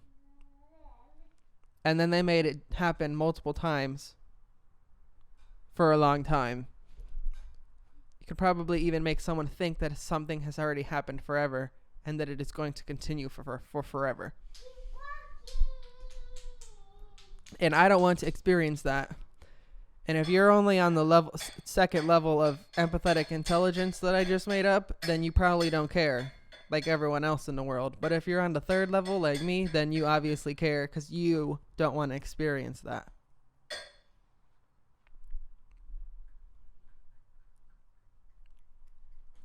So that's that. Never heard anyone else talk about that in my entire life.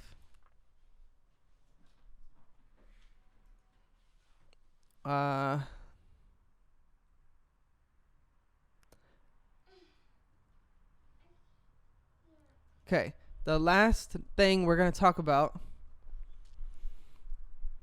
and the whole point of this again is just these are some things I've thought about that I've rarely or never heard anyone else talk about. This is not like an autobiography. This is just you people need to understand this. Everyone needs to understand this, and most people don't. And like if for some reason you wanted to know anything about me, this is some stuff that I know.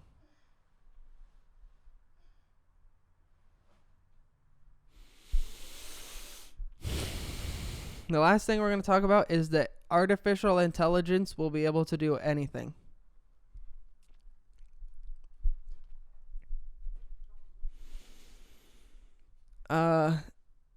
In the future, it will be possible to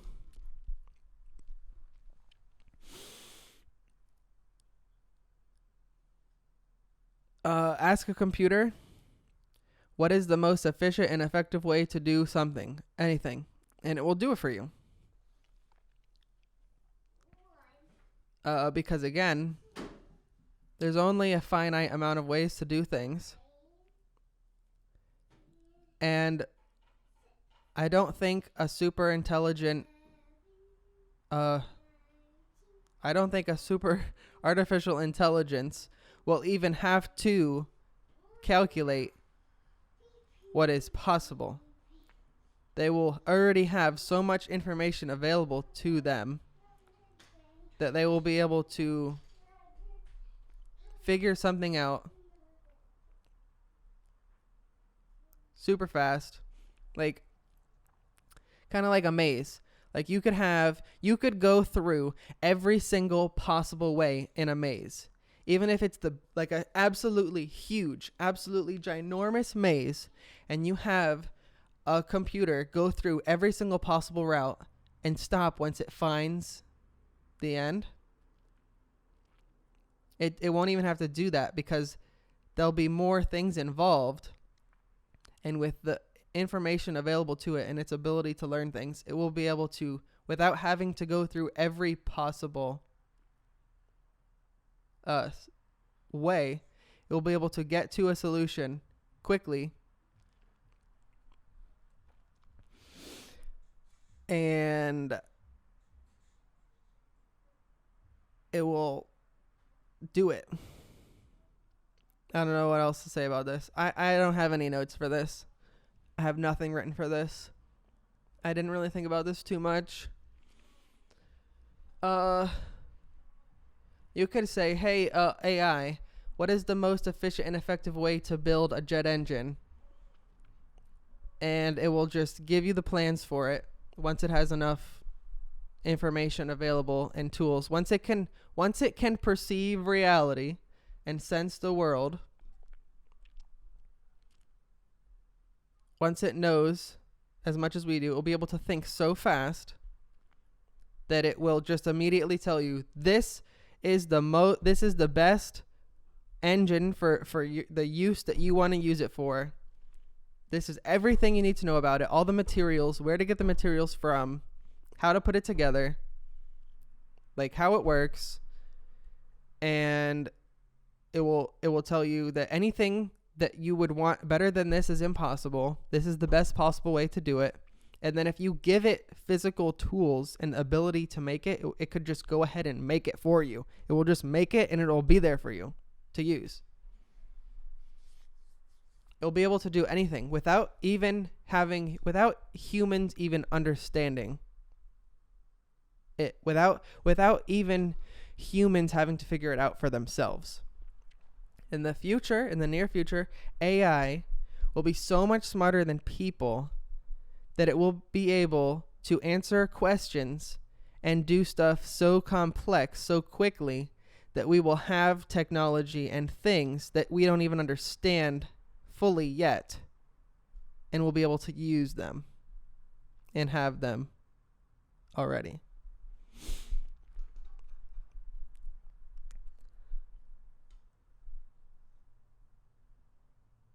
And depending on when this technology is developed and refined and made so powerful, this might even be used to do all the other stuff I already talked about. Make robots with human brain cells and chemical receptors that actually perceive their existence. Make virtual realities that humans can plug their brains into and experience as if it were real, indistinguishable from the real world. Make virtual realities where people live inside them without bodies that are actually alive. I don't know. Ask it how to make suffering in virtual reality impossible. Maybe it can help you do that. Biological modifications. The reanimation of the Cryonics patients. I honestly think immortality might be solved before then. But if not, you could ask it, yo, AI guy, how are we going to live forever? You can tell it. I think I talked about this actually in some other video. You can tell the AI, like, check this out, bro.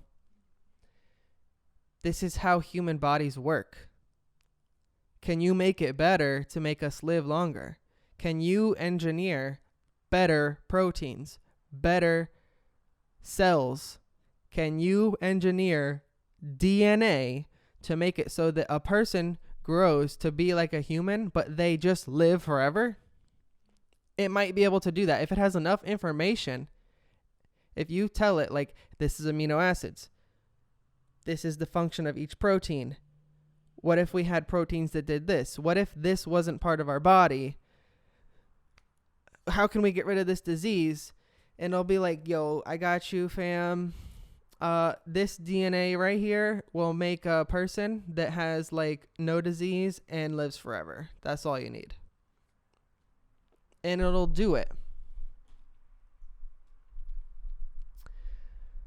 And I don't know, maybe it'll be as smart as me and it'll be like, yeah, religion is stupid.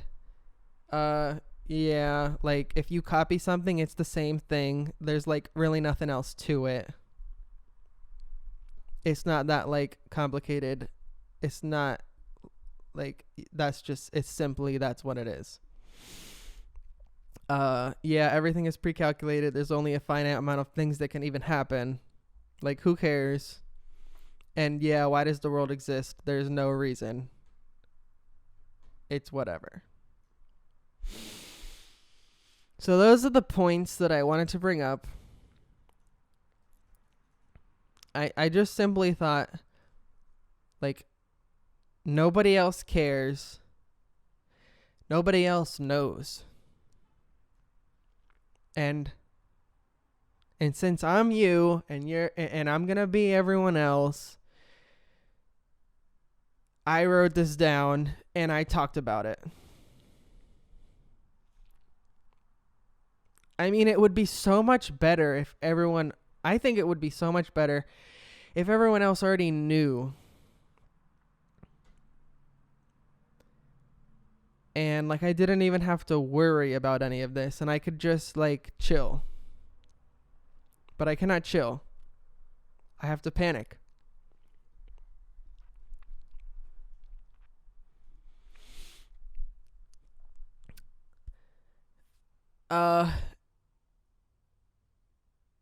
And I cannot communicate it to you through the structure of atoms and molecules.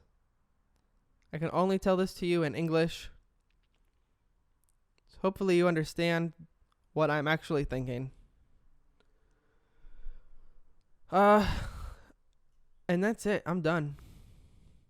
There's most definitely something I forgot to talk about that is equally as important as something else on this list. But I can't be perfect.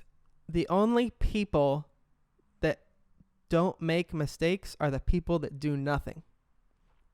And I have done something.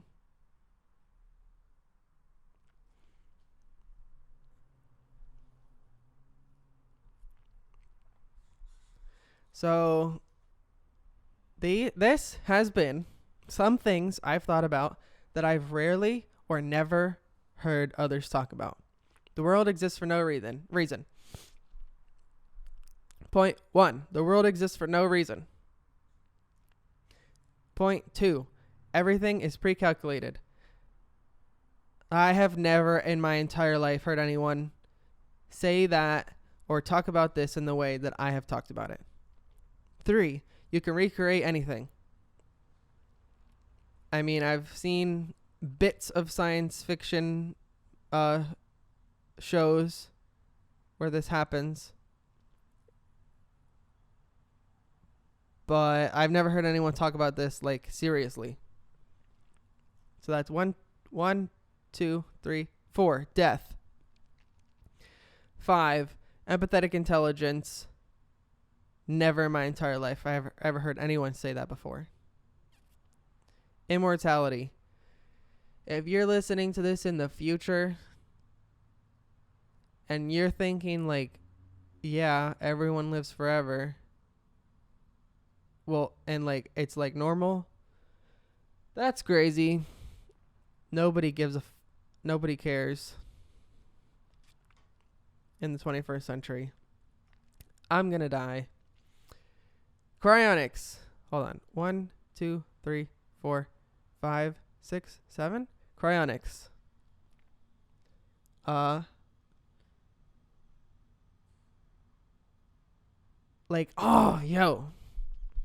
When I come back to life in the future, if I survive cryostasis and I am actually brought back to life in the future, I can't wait to curse all of the people that live in this time period that have doubted cryonicists. In the future, when I come back to life, I am going to scream and yell as loud as I possibly can. And I am going to curse the stupid people that surround me. I'm going to laugh. I don't know if this is going to happen, but I would laugh at I don't even know what to say. Most people here in the 21st century have insulted Cryonics members. They laugh at what they think is stupid and pointless. They believe in absolute nonsense. The majority of people believe in absolute nonsense. And they are horrible people. The majority of people are horrible. And they say that Cryonics members are crazy, dumb. Like, they say the worst imaginable things.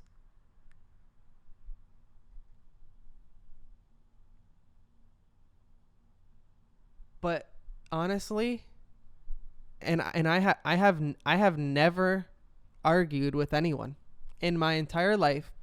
I have never once talked to anyone that thought Cryonics would not work or that did not like Cryonics members. I have never argued with anyone like this in my entire life because I want them to die. They want to die, they can die. I want them to die. I would never help them. If someone comes to me, learns that I am a Cryonics member, and then doesn't even want to have anything to do with me ever again, I would purposefully never inform them of any of the things that I've learned so that they can cease to exist. If I come back to life in the future, I will scream and I will yell.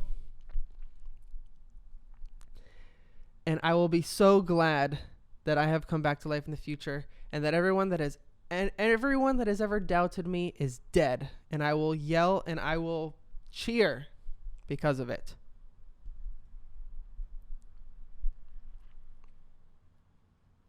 I will also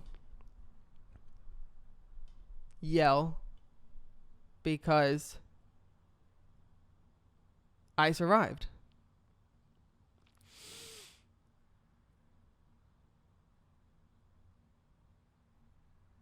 Because 99% of species on this planet alone have gone extinct, and everyone that has ever lived, has every animal and living thing that has ever existed has died as themselves, but I will have been brought back to life and continue living. And I will feel sad for them, basically ourselves, myself, the lives of others, but I will have survived. I can imagine living their final moments, the millions and billions of living things that have died, including my own, having been cryopreserved, and I will yell because I will have succeeded. I will be so happy, triumphant, because not only have I succeeded, but I have beaten everyone else.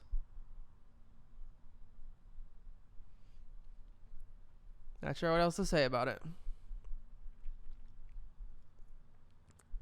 So we talked about that the world exists for no reason, 1. 2, everything is pre-calculated. Never heard anyone else talk about that. 3, 1, 2, 3, you create anything. Death. Empathetic intelligence, immortality, cryonics, biological modifications. Like, nothing is being done to actually do that. Like, what do people even do? Like, I don't even know. We talked about the difference between life and computers, which is very juicy. We talked about virtual reality. We talked about the most important thing in the world, which is making suffering in VR as impossible as possible. And we talked about that super artificial intelligence will be super intelligent, and can do anything. Better than a human can. Perfectly. Anything a human can do, a super intelligence can do better. And I mean, all of this was off the top of my head with some notes that I wrote. I just randomly thought to do this because the world was pre-calculated. I did it for no reason. You don't know, but now you know. And low-key, if this audio recording survives into the far future, everyone will know that I thought of this.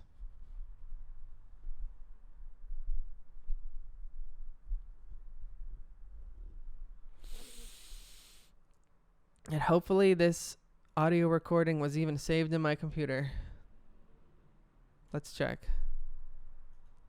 It looks like it's working still. 2 hours? No way.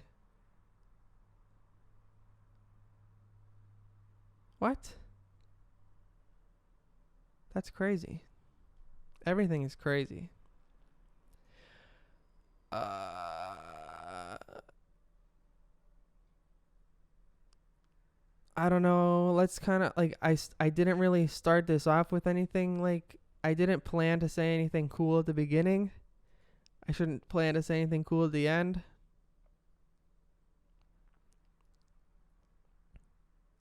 But yeah, if you're listening to this while I'm in cryostasis, just make sure that I'm maintained within cryostasis and bring me back to life in the future. Cuz for me personally, cryonics is like the most important thing that I have to focus on. And if I'm in cryostasis right now, bring me back to life in the future. I want to experience the future. And the only people, I might be forgetting something. So the only people that don't make mistakes are the people that do nothing. So do something. Just do it. The only people that don't make mistakes are the people that do nothing.